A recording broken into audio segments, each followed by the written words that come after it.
Le fait qu'un aliment soit riche en protéines est devenu un argument de vente. Mais ce qu'on ne vous dit pas, c'est que consommer trop de protéines n'est pas une bonne chose. Des études montrent même qu'une consommation excessive de protéines serait liée à une mortalité accrue et à un risque plus élevé de maladies chroniques. Quand on se penche sur la consommation de protéines des centenaires d'Okinawa, on constate qu'ils ne couraient pas après. Ils en consommaient même peu, environ 9% en moyenne. Et ils vivaient longtemps et en bonne santé. Aujourd'hui, la plupart des gens en consomment beaucoup trop, par peur d'en manquer. Est-ce qu'on a besoin de protéines? La réponse est oui. Mais il faut savoir que tous les aliments naturels et non transformés contiennent des protéines.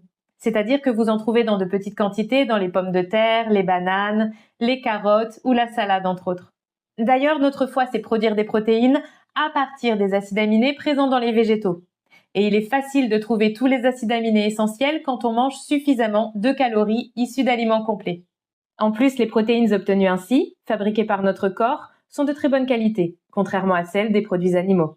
Alors, pas besoin de les compter. Vous ne pouvez pas manquer de protéines si vous mangez suffisamment de calories. Par contre, pour le nombre de calories à consommer, tout dépend de votre activité physique et de vos besoins, et ça sera différent pour chacun. Donc, ne vous forcez pas à consommer des produits animaux pour avoir des protéines. Si vous avez vraiment peur d'en manquer, optez pour des lentilles ou des pois chiches. Prenez de la spiruline de qualité. Celle-ci permettrait en plus l'extraction des métaux lourds et protégerait des radiations, comme le montre une étude sur des enfants de Tchernobyl. À côté de ça, mangez suffisamment de fruits et de légumes.